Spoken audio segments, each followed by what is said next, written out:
نحمده ونصلي على رسوله الكريم أما بعد أعوذ بالله من الشيطان الرجيم بسم الله الرحمن الرحيم قال الله تبارك وتعالى في القرآن المجيد والفرقان الحميد يا أيها الذين آمنوا لا تلهكم أموالكم ولا أولادكم عن ذكر الله ومن يفعل ذلك فأولئك هم الخاسرون۔ محترم حضرات، اللہ جل شانہ نے ہم کو بہت آسان دین عطا فرمایا۔ پہلے لوگ تعلق جوڑنے کے لیے یہ سوچتے تھے کہ جنگل میں جا کر رہنا پڑے گا، غاروں میں گفاؤں میں جا کر کے رہنا پڑے گا، تب اللہ تعالی سے تعلق جڑے گا۔ اللہ تعالی نے ہم کو جو دین عطا فرمایا وہ بہت ہی آسان دین ہے۔ ایک بار حضرت عائشہ رضی اللہ عنہ کے پاس حضور صلی اللہ علیہ وسلم کی غیر موجودگی میں کچھ صحابہ اکرام حاضر ہوئے حضور صلی اللہ علیہ وسلم کے گھر پر، اور پوچھا حضرت عائشہ رضی اللہ عنہ سے کہ حضور پاک صلی اللہ علیہ وسلم کیا کیا عبادتیں کرتے ہیں۔ تو حضرت عائشہ رضی اللہ عنہ نے بتلایا کہ آپ تشریف لاتے ہیں، شروع رات میں آرام فرماتے ہیں، پھر رات میں اٹھ کر تہجد پڑھتے ہیں، اللہ کی عبادت کرتے ہیں۔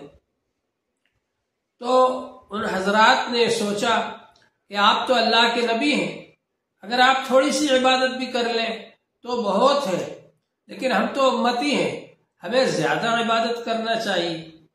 تو ایک صحابی نے کہا کہ میں ہمیشہ رات بھر اللہ کی عبادت کرتا رہوں گا، کبھی سوؤں گا نہیں۔ ایک صحابی نے کہا میں ہمیشہ روزے رکھا کروں گا، کبھی بغیر روزے کے نہیں رہوں گا۔ ایک صحابی نے کہا کہ میں ہمیشہ بغیر نکاح کے رہوں گا، کبھی نکاح نہیں کروں گا۔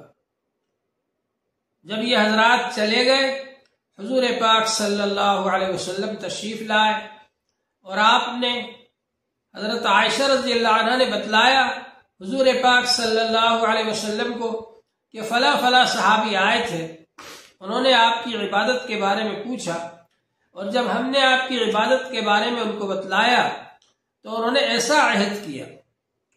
تو حضور پاک صلی اللہ علیہ وسلم نے خطبہ دیا مسجد میں آ کر، اور یہ فرمایا تم سب سے زیادہ اللہ سے ڈرنے والا میں ہوں، تم سب سے زیادہ اللہ کا خوف و خشیت میرے دل میں ہے، لیکن میں رات میں سوتا بھی ہوں اور اللہ کی عبادت بھی کرتا ہوں، اور نفل روزے کبھی رکھتا بھی ہوں، کبھی نہیں بھی رکھتا، اور بیوی بچوں کے حق بھی ادا کرتا ہوں۔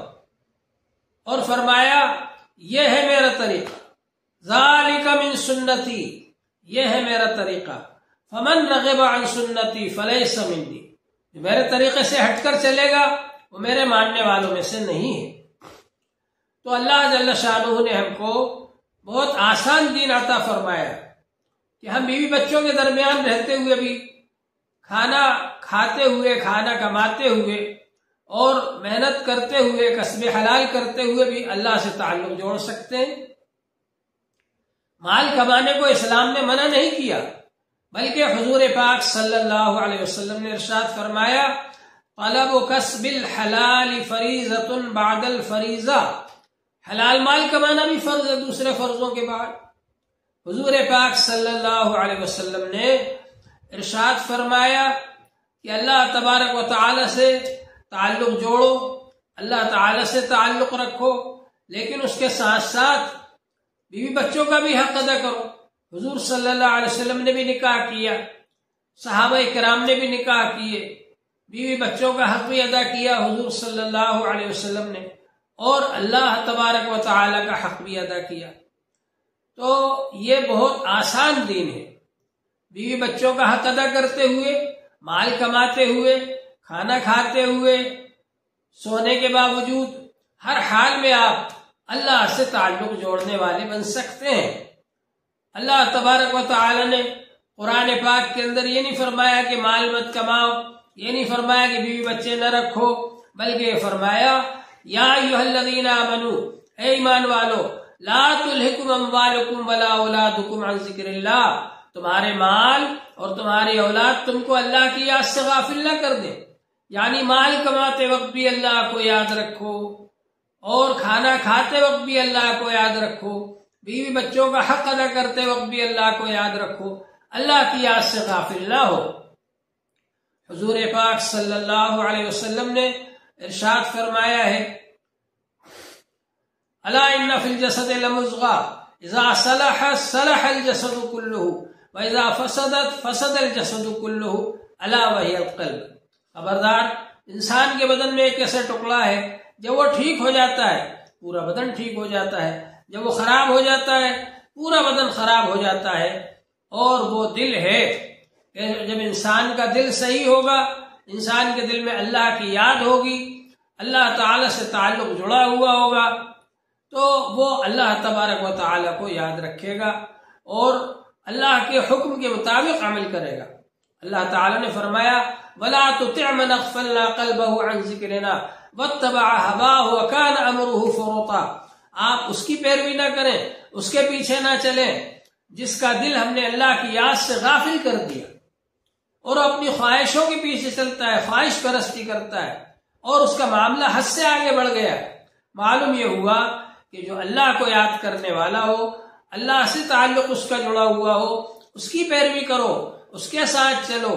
اور یہ جو دل ہے، جب اللہ کا ذکر کیا جاتا ہے تو دل کے اندر نرمی پیدا ہوتی ہے، اور اس دل کے اندر اللہ تبارک و تعالیٰ کا تعلق اور اللہ کی محبت پیدا ہوتی ہے۔ چنانچہ اللہ تعالیٰ نے فرمایا ہے کہ تلین قلوبہم وجلودہم لذکر اللہ، ایمان والوں کے دل اور ان کی چمڑیاں، کھالیں نرم ہو جاتی ہیں اللہ کے ذکر کی وجہ سے۔ جب آدمی اللہ کا ذکر کرتا ہے اس کے دل میں نرمی پیدا ہوتی ہے، اس کے دل کے اندر سختی نہیں ہوتی، اور جو لوگ اللہ کا ذکر نہیں کرتے ان کا دل سخت ہو جاتا ہے۔ قست قلوبہم، ان کے دل سخت ہو گئے، اور ایسے سخت ہو گئے جیسا کہ پتھر سخت ہوتا ہے، بلکہ پتھر سے بھی زیادہ سخت ہو گئے۔ تو جو لوگ اللہ کا ذکر نہیں کرتے ان کے دل سخت ہو جاتے ہیں۔ تو اللہ تبارک و تعالیٰ کا ذکر کرتے رہنا ضروری ہے۔ اللہ تعالیٰ کا ذکر زبان سے جتنا زیادہ کریں گے اتنا ہی اچھا ہے۔ اللہ تعالیٰ نے فرمایا فَاذْكُرُونِي أَذْكُرْكُمْ وَاشْكُرُوا لِي وَلَا تَكْفُرُونَ، تو میری یاد کرو، میں تمہاری یاد کروں گا، اور میرا شکر ادا کرو اور ناشکری نہ کرو۔ تو زیادہ سے زیادہ اللہ تعالیٰ کا ذکر کرنا چاہیے۔ اللہ کا ذکر کیا جائے گا تو اس کا ایک انعام یہ ہوگا کہ اللہ تعالیٰ بھی اس بندے کو یاد فرمائیں گے جو بندہ اللہ جل شانہ کو یاد کرے گا۔ کتنا خوش قسمت ہے وہ بندہ جس کو اللہ جل شانہ یاد فرمائے، جس کا ذکر اللہ جل شانہ فرمائے۔ فرشتوں کے سامنے، فرشتوں کی مجلس میں اللہ تعالیٰ ذکر فرماتے ہیں، یاد فرماتے ہیں اس بندے کو جو بندہ اللہ جل شانہ کا ذکر کرتا ہے۔ حدیث پاک کے اندر آتا ہے، حدیث قدسی ہے، من ذکرنی فی نفسہ ذکرتہ فی نفسی، جو اپنے دل میں مجھ کو یاد کرتا ہے میں بھی اس کو اپنے دل میں یاد کرتا ہوں۔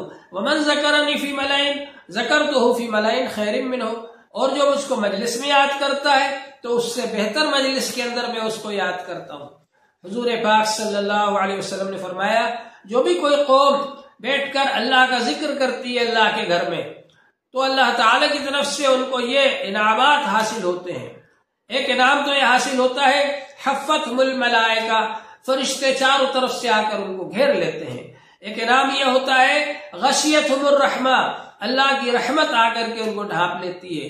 ایک انعام ان کو یہ ملتا ہے کہ نزلت علیہم السکینہ، سکینہ ان پر نازل ہوتی ہے، دلوں میں سکون حاصل ہوتا ہے۔ یا خاص قسم کے جو فرشتے ہیں سکینہ، جو ذکر کی مجلسوں میں جاتے ہیں وہ اس مجلس کے اندر آتے ہیں۔ اور سب سے بڑا انعام یہ حاصل ہوتا ہے ذکرہم اللہ فی من عندہ، کہ اللہ تعالیٰ فرشتوں کے سامنے ان کا ذکر فرماتے ہیں۔ تو یہ چاروں انعام ان لوگوں کو ملتے ہیں جو لوگ کے ذکر کرتے ہیں۔ اور ذکر کرنے والوں کی مجلس میں اگر کوئی ویسے بھی آ جائے، اس کا ارادہ مجلس میں آنے کا نہیں تھا لیکن آ کر کے بیٹھ گیا مجلس میں، وہ بھی محروم نہیں رہتا۔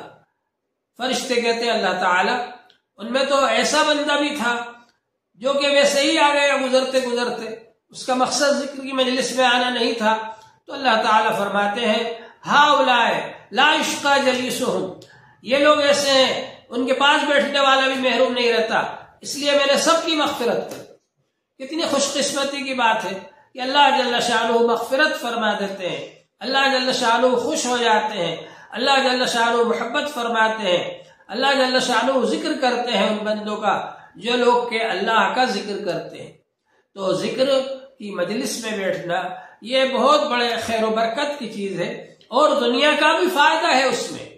اللہ جل شانہ نے فرمایا الا بذکر اللہ تطمئن القلوب، خبردار اللہ کے ذکر سے دلوں میں اطمینان پیدا ہوتا ہے۔ تو انسان جب اللہ کا ذکر کرتا ہے تو دلوں کے اندر چین اور سکون اور راحت حاصل ہوتا ہے۔ لوگ آج یہ کوشش کرتے ہیں کہ ان کو چین اور سکون مل جائے، اس کے لیے وہ لوگ اچھا سے اچھا کھانا پکاتے ہیں، اچھے سے اچھے کپڑے بناتے ہیں، اچھے سے اچھے بستر بناتے ہیں، موٹے موٹے گدوں پر سوتے ہیں، لیکن نیند نہیں آتی۔ حتیٰ کہ وہ لوگ نیند کی گولیاں کھاتے ہیں پھر بھی نیند نہیں آتی، اس لیے کہ چین اور سکون اللہ کے ذکر میں ہے، چین اور سکون اللہ نے اپنے ہاتھ میں رکھا ہے۔ الا بذکر اللہ تطمئن القلوب، خبردار اللہ کے ذکر سے دلوں میں اطمینان حاصل ہوتا ہے، چین اور سکون حاصل ہوتا ہے۔ جو اللہ کا ذکر کریں گے ان کو دنیا میں بھی چین و سکون حاصل ہوگا اور آخرت کی نعمتیں بھی ان کو ملیں گی۔ تو اللہ کا ذکر ہمیں کرنا چاہیے۔ اللہ کا ذکر کرنا بہت آسان ہے، جو چیز جتنی زیادہ ضروری ہوتی ہے اس کو اتنا ہی آسان کر دیا جاتا ہے۔ ہوا، آکسیجن سانس لینے کے لیے ضروری ہے، اللہ تعالی نے اس کو اتنا آسان کر دیا، ہر جگہ ہوا مل جاتی ہے، کوئی اس کی قیمت ادا نہیں کرنا پڑتی، اللہ تعالی کی طرف سے آسانی سے مل جاتی ہے۔ تو جو چیز جتنی زیادہ ضروری ہوتی ہے اتنا ہی زیادہ اس کو آسان کر دیا جاتا ہے۔ تو ذکر الہی کو بھی اللہ تعالی نے آسان کر دیا۔ دوسری عبادتوں کے لیے وقت مقرر ہے، دوسری عبادتوں کے لیے یہ ضروری ہے کہ آپ پاک صاف ہوں اور شرائط ہیں اس کے، لیکن ذکر کے لیے اگر آپ پاک صاف ہو تو نور علی نور، بہت اچھی بات ہے، اور اگر آپ پاک صاف نہیں ہے، بغیر وضو کے بھی آپ کلمہ طیبہ پڑھیں گے، بغیر وضو کے بھی درود شریف پڑھیں گے، بغیر وضو کے بھی استغفار پڑھیں گے، تو اس میں کوئی حرج کی بات نہیں، اللہ تعالیٰ کی ہے وہ بھی قبول ہو جائے گا۔ لیکن اگر وضو کر کے پڑھیں گے تو اس کی زیادہ تاثیر ہوگی، زیادہ فائدہ ہوگا۔ بہرحال ذکر کو اللہ تعالیٰ نے آسان کر دیا، اور ان بندوں کی تعریف کی اللہ تعالیٰ نے، یذکرون اللہ قیاما وقعودا وعلی جنوبہم، جو کھڑے کھڑے، بیٹھے بیٹھے، لیٹے لیٹے، ہر حال میں اللہ تعالیٰ کا ذکر کرتے ہیں۔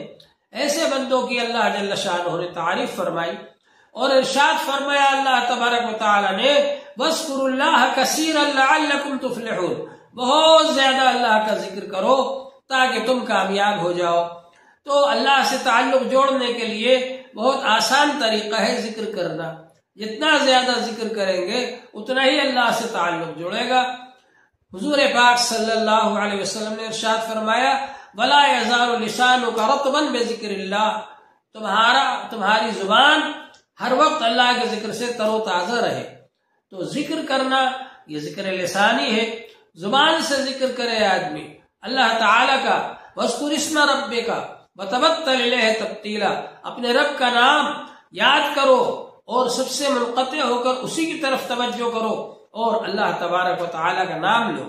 وَذَكَرَ اسْمَ رَبِّهِ فَصَلَّى بَلْ تُؤْثِرُونَ الْحَيَاةَ الدُّنْيَا وَالْآخِرَةُ خَيْرٌ وَأَبْقَىٰ، اور اپنے رب کا نام لیا، ذکر کیا اور نماز پڑھی۔ معلوم یہ ہوا کہ اللہ کا نام لینا، اللہ کا ذکر کرنا یہ انسان کے لیے بہت زیادہ ضروری ہے، اور اس کے ذریعے سے اللہ تعالیٰ سے تعلق جڑتا ہے، اور اللہ تعالیٰ کی محبت پیدا ہوتی ہے دل کے اندر، اور اللہ تعالیٰ بھی اس بندے سے محبت فرماتے ہیں جو اللہ جل شانہ کا ذکر کرتا ہے۔ تو ذکر جو ہے یہ بہت آسان چیز ہے، اس کے ذریعے اللہ تعالیٰ سے تعلق جوڑنا آسان ہے، اور اس کے ساتھ ساتھ یہ ہے کہ ذکر کرنے کے لیے شیخ کی ضرورت پڑتی ہے۔ جیسے کوئی بھی کام آپ بغیر سیکھے ہوئے نہیں کر سکتے، بغیر سیکھے ہوئے آپ گاڑی چلائیں گے ایکسیڈنٹ ہوگا، اسی طرح سے سیکھ کر کے ذکر کریں، اور سیکھنے کے لیے ضروری ہے بیعت ہونا۔